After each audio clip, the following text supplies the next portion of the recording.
ओम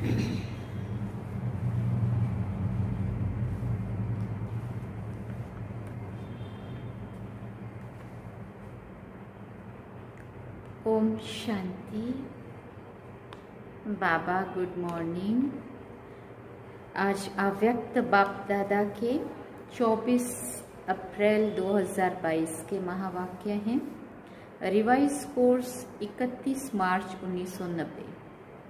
90 में बाबा ने मुरली चलाई थी और सार में बाबा ने कहा रहम दिल और बेहद की वैराग्य वृत्ति। रहम दिल और बेहद की वैराग्य वृत्ति। अब हम इसका विस्तार सुनेंगे। आज लवफुल और मर्सीफुल बाप दादा अपने समान बच्चों को देख रहे हैं। आज बाप दादा विश्व के सर्व अनजान बच्चों को देख रहे थे। भले अनजान है लेकिन फिर भी बच्चे तो है ना। अनजान मना वैसे भले सारी नॉलेज है लेकिन परमात्मा को नहीं जानते, खुद को नहीं जानते, समय के दुनिया के आदि मध्य अंत को नहीं जानते, इसलिए बाबा अनजान कह रहे। अनजान बच्चों को देख रहे थे। आज बाप दादा विश्व के सर्व अनजान बच्चों को देख रहे थे। भले अनजान है लेकिन फिर भी बच्चे तो है ना। बाप दादा के संबंध से सर्व बच्चों को देखते हुए क्या अनुभव किया कि मेजॉरिटी आत्माओं को समय प्रति समय किसी न किसी कारण से जाने अनजाने भी वर्तमान समय मर्सी अर्थात रहम की, दया की आवश्यकता है और आवश्यकता के कारण ही मर्सीफुल बाप को याद करते रहते हैं। वो समझते हैं कि भगवान तो सबके ऊपर दया करने वाला है, मर्सीफुल है, इसलिए दया मांगते रहते हैं। तो चारों ओर की आवश्यकता प्रमाण इस समय रहम दृष्टि की पुकार है, क्योंकि एक तो भिन्न भिन्न समस्याओं के कारण अपने मन और बुद्धि का संतुलन ना होने के कारण मर्सीफुल बाप को व अपनी अपनी मान्यता वालों को मर्सी के लिए बहुत दुख से, परेशानी से पुकारते रहते। चाहे अनजान आत्माएं बाप को ना जानने के कारण अपने धर्म पिताओं व गुरुओं को व इष्ट देवों को मर्सीफुल समझकर पुकारते हैं, लेकिन आप सभी तो जानते ही हो कि इस समय सिवाय एक बाप परम आत्मा के और किसी भी आत्मा द्वारा मर्सी मिल नहीं सकती। भले बाप उन्हों की इच्छा पूर्ण करने के कारण, भावना का फल देने के कारण किसी भी इष्ट देव को व महान आत्मा को निमित्त बना दे, लेकिन दाता एक है। इसलिए वर्तमान समय के प्रमाण मर्सीफुल बाप बच्चों को भी कहते हैं कि बाप के सहयोगी साथी भुजाएं, आप ब्राह्मण बच्चे हो, तो जिस चीज की आवश्यकता है वो देने से प्रसन्न हो जाते हैं। तो मास्टर मर्सीफुल बने हो? पूछते हैं बाबा। आपके ही भाई बहनें हैं, चाहे सगे हैं व लगे हैं, लेकिन है तो परिवार के ना। आत्माओं के नाते से अपने उसी बाप के बच्चे हैं ना, है तो अपना ही परिवार है ना। अपने परिवार की अनजान परेशान आत्माओं के ऊपर रहम दिल बनो। दिल से रहम आए। विश्व की अनजान आत्माओं के लिए भी रहम चाहिए और साथ साथ ब्राह्मण परिवार के पुरुषार्थ की तीव्र गति के लिए व स्व उन्नति के लिए रहम दिल की आवश्यकता है। स्व उन्नति के लिए स्व पर जब रहम दिल बनते हैं तो रहम दिल आत्मा को सदा बेहद की वैराग्य वृत्ति स्वतः ही आती है। स्व के प्रति भी रहम हो कि मैं कितनी ऊंच ते ऊंच बाप की वही आत्मा हूँ और वही बाप समान बनने के लक्ष्यधारी हूँ। उस प्रमाण ओरिजिनल श्रेष्ठ स्वभाव व संस्कार में अगर कोई कमी है तो अपने ऊपर दिल का रहम कमियों से वैराग्य दिला देगा।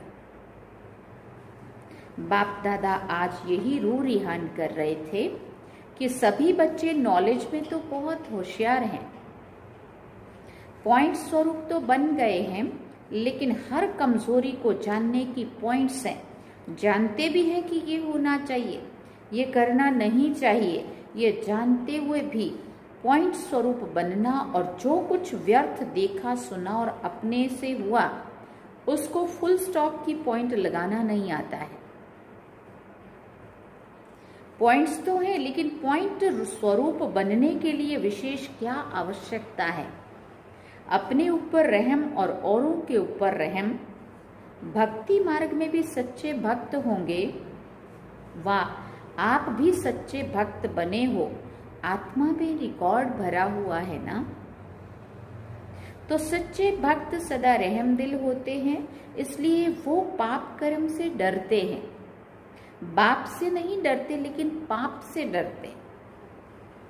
इसलिए कई पाप कर्म से बचे हुए रहते। तो ज्ञान मार्ग में भी जो यथार्थ रहम दिल हैं, उसमें 3 बातों से किनारा करने की शक्ति होती है। जिसमें रहम नहीं होता, वो समझते हुए जानते हुए तीनों बातों के परवश बन जाते हैं। और वो 3 बातें हैं अलविलापन, ईर्ष्या और घृणा। कोई भी कमजोरी व कमी का कारण 90% ये तीनों बातें होती है। क्या सुनी? अलबेलापन, ईर्ष्या और घृणा। और जो रहम दिल होगा वो बाप के साथ ही धर्मराज की सजा से किनारा करने की शुभ इच्छा रखते हैं। जैसे भक्त डर के मारे अलबेले नहीं होते, ऐसे ब्राह्मण आत्माएं बाप के प्यार के कारण धर्मराजपुरी से क्रॉस ना करना पड़े, इस मीठे डर से अलबेले नहीं होते। बाप का प्यार उससे किनारा करा देता है, अपने दिल का रहम अलबेलापन समाप्त कर देता है। और जब अपने प्रति रहम भावना आती है, तो जैसी वृत्ति, जैसी स्मृति, वैसी सर्व ब्राह्मण सृष्टि के प्रति स्वतः ही रहम दिल बनते हैं। ये है यथार्थ ज्ञान युक्त रहम। बिना ज्ञान के रहम कभी नुकसान भी करता है, लेकिन ज्ञान युक्त रहम कभी भी किसी भी आत्मा के प्रति ईर्ष्या व घृणा का भाव दिल में उत्पन्न करने नहीं देगा। ज्ञान युक्त रहम के साथ साथ स्वयं की रूहानियत का रुहाब भी अवश्य होता है। अकेला रहम नहीं होता, लेकिन रहम और रुहाब दोनों का बैलेंस रहता है। अगर ज्ञान युक्त रहम नहीं है, साधारण रहम है, तो किसी भी आत्मा के प्रति चाहे लगाव के रूप से, चाहे किसी भी कमजोरी से उसके ऊपर प्रभावित हो सकते हैं। प्रभावित भी नहीं होना है, ना घृणा चाहिए ना प्रभावित चाहिए, क्योंकि आप तन मन बुद्धि सहित बाप के ऊपर प्रभावित हो चुके हैं। जब मन और बुद्धि के एक की तरफ और ऊंचे से ऊंचे तरफ प्रभावित हो चुकी, तो फिर दूसरे के ऊपर प्रभावित कैसे हो सकते हैं? अगर दूसरे के ऊपर प्रभावित होते हैं तो उसको क्या कहेंगे? दी हुई वस्तु को फिर से स्वयं यूज करना, उसको कहा जाता है अमानत में ख्यानत। जब मन बुद्धि दे दिया तो फिर आपकी रही व कहाँ प्रभावित होते हो। जब मन बुद्धि दे दिया तो फिर आपकी रही कहाँ, जो आपकी रही जो कहाँ भी प्रभावित होते हो। जब हमने बाबा को ये कह दिया, बाबा ये तन मन बुद्धि सब कुछ मैं तेरा हूँ, तो जब सब कुछ उसको दे दिया तो ये अपना थोड़ी रहा जो किसी के द्वारा किसी के ऊपर प्रभावित इसको कर दे, कहीं इसको लगा के लटका दे, फंसा दे। हैं? बाप के हवाले कर दिया है या आधी रखी है आधी दे दी है? पूछते हैं बाबा। जिन्होंने फुल दी है वो हाथ उठाओ। देखो ब्राह्मण जीवन का फाउंडेशन महामंत्र क्या है? मन मना भव। मन को मेरे में लगाओ। बाबा ने छुट्टी नहीं दी है किसी किसी में भटकाओ। तो मन मना भाव नहीं हुए हो, पूछते बाबा। तो ज्ञान सहित रहम दिल आत्मा कभी किसी के ऊपर, चाहे गुणों के ऊपर, चाहे सेवा के ऊपर, चाहे किसी भी प्रकार के सहयोग प्राप्त होने के कारण आत्मा पर प्रभावित नहीं हो सकती, क्योंकि बेहद की वैरागी होने के कारण बाप के स्नेह, सहयोग, साथ इनके सिवाय और कुछ उसको दिखाई नहीं देगा, बुद्धि में आएगा ही नहीं। तुम ही से उठूं, तुम ही से सोऊं, तुम ही से खाऊं, तुम ही से सेवा करूं, तुम ही साथ कर्म योगी बनूं, यही स्मृति सदा उस आत्मा को रहती है। भले कोई श्रेष्ठ आत्मा द्वारा सहयोग भी मिलता है, लेकिन उसका भी दाता कौन? बुद्धि एक बाप की तरफ ही जाएगी ना। सहयोग लो, लेकिन दाता कौन है ये नहीं भूलना चाहिए। श्रीमत एक बाप की है। कोई निमित्त आत्मा आपको बाप की श्रीमत याद दिलाती है तो उनकी श्रीमत नहीं कहेंगे, वो भी तो बाबा की बात सुना रहे हैं ना। लेकिन बाप की श्रीमत को फॉलो कर औरों को भी फॉलो कराने के लिए स्मृति दिलाती है। निमित्त आत्माएं, श्रेष्ठ आत्माएं कभी ये नहीं कहेंगी कि मेरी मत पर चलो। वो भी जो बात सुना रही है वो शिव बाबा की श्रीमत की बात सुना रही है, मेरी मत ही श्रीमत है ये नहीं कहेंगे। श्रीमत की फिर से स्मृति दिलाते, इसको कहते हैं यथार्थ सहयोग लेना और सहयोग देना। दादी की श्रीमत नहीं कहेंगे, निमित्त बनते हैं, श्रीमत की शक्ति स्मृति दिलाते हैं। इसलिए कोई भी आत्मा के ऊपर प्रभावित नहीं होना। अगर किसी भी बात में किसी पर प्रभावित होते हैं, चाहे उसके नाम की महिमा पर, रूप पर व किसी विशेषता पर, तो लगाव के कारण, प्रभावित होने के कारण बुद्धि वहां अटक जाएगी। अगर बुद्धि अटक गई तो उड़ती कला नहीं हो सकती। अपने ऊपर भी प्रभावित होते हैं, मेरी बहुत अच्छी प्लानिंग बुद्धि है, मेरा ज्ञान बहुत स्पष्ट है, मेरे जैसी सेवा और कोई नहीं कर सकते, मेरी इन्वेंटर बुद्धि है, मतलब मैं नया नया कुछ मेरी बुद्धि में चलता है प्लानिंग। मतलब अपनी बुद्धि पे भी बाबा कहते उससे भी प्रभावित नहीं होना। गुणवान हूं, अपने ऊपर भी प्रभावित नहीं होना है। विशेषता है, प्लानिंग बुद्धि है, लेकिन सेवा के निमित्त किसने बनाया? कौन करा रहा है, कौन दे रहा है ना। मालूम था क्या कि सेवा क्या होती है, इसलिए स्व उन्नति के लिए यथार्थ ज्ञान युक्त रहम दिल बनना बहुत आवश्यक है। फिर ये ईर्ष्या घृणा समाप्त हो जाती है। तीव्र गति की कमी का मूल कारण यही है, ईर्ष्या व घृणा या प्रभावित होना, चाहे अपने ऊपर चाहे दूसरे के ऊपर। और चौथी बात सुनाई, अलबेलापन। ये तो होता ही है, टाइम पर तैयार हो जाएंगे, ये है अलबेलापन। बाप दादा ने एक हंसी की बात पहले भी सुनाई थी। ब्राह्मण आत्माओं के दूर की नजर बड़ी तेज है और नजदीक की नजर थोड़ा कमजोर है, इसलिए दूसरों की कमी जल्दी दिखाई देती है और अपनी कमी देरी से दिखाई देती है। हमेशा दूसरों को चेक करने लगे रहेंगे, दूसरों को परिवर्तन करने के लिए वो करते रहेंगे, लेकिन अपने को भी बदलना है या अपने को भी परिवर्तन की आवश्यकता है, वो नहीं। तो रहम की भावना लवफुल भी हो और मर्सीफुल भी हो, इससे दिल से वैराग्य आएगा। जिस समय सुनते हैं वह भट्ठी होती है, रूह रिहान होती है, उस समय तो सभी समझते हैं कि ऐसे ही करना है। वो अल्पकाल का वैराग्य आता है, दिल का नहीं होता है। जो बाप को अच्छा नहीं लगता है उससे दिल से वैराग्य आना चाहिए। अपने आप को भी अच्छा नहीं लगता है, लेकिन बेहद की वैराग्य वृत्ति का हल चलाओ, रहम दिल बनो। कई बच्चे बहुत अच्छी बातें सुनाते हैं, कहते हैं जब कोई झूठ बोलता है तब बहुत गुस्सा आता है। झूठ पर गुस्सा आता है या कोई गलती करता है तो गुस्सा आता है, वैसे नहीं आता है। बाबा ने कहा उसने झूठ बोला ये तो ठीक है, माने उसने अच्छा नहीं किया है ना, उसको रॉन्ग समझते हो, और जो आप गुस्सा करते हो फिर वो क्या राइट है? गुस्सा भी तो नहीं बोला है ना बाबा ने, झूठ बोलना नहीं बोला है, वो तो बात सही है, वो बात वो गलत है, हम मानते हैं वो गलत है, वो गलत कर रहा है, वो झूठ बोल रहा है, लेकिन उसके झूठ को के ऊपर उसको सच बुलाने के लिए हम उसके ऊपर गुस्सा कर रहे हैं कि तूने झूठ क्यों बोला। लेकिन क्या बाबा ने ये छुट्टी दी है कि तुम गुस्सा कर सकते हो? रॉन्ग को कैसे समझा सकते हैं?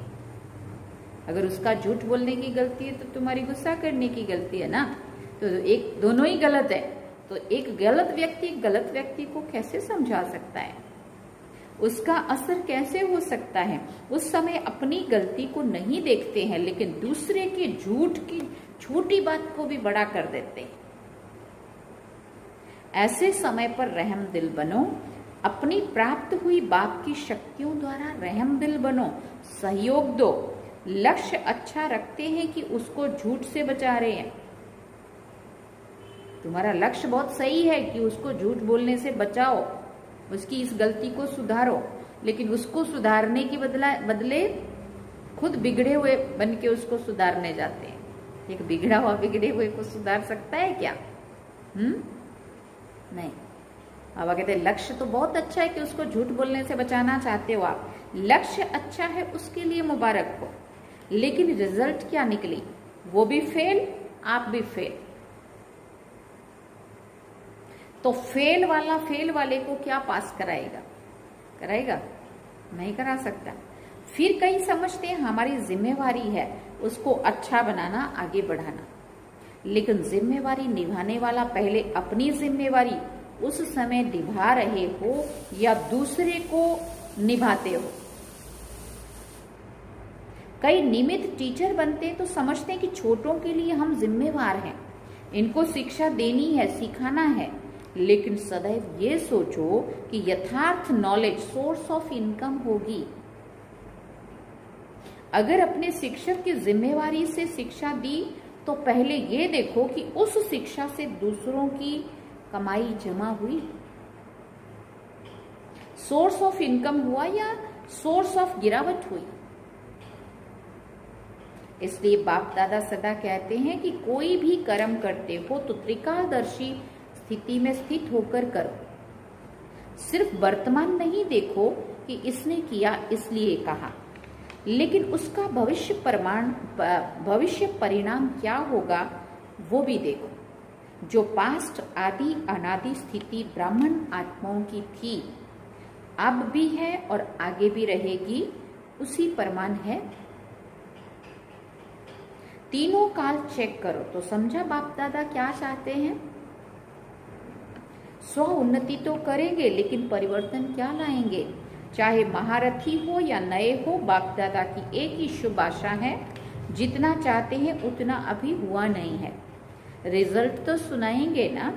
बाप दादा अलग काल का वैराग्य नहीं चाहते हैं। निजी वैराग्य आए जो बाप को अच्छा नहीं लगता है वो नहीं करना है, नहीं सोचना है और नहीं बोलना है। इसको बाप दादा कहते हैं दिल का प्यार।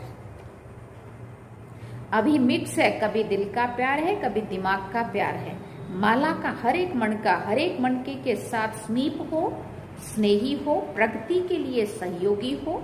इसलिए माला रुकी हुई है, क्योंकि माला तैयार होना अर्थात युगल दाने के समान एक दो के भी समीप स्नेही बनना।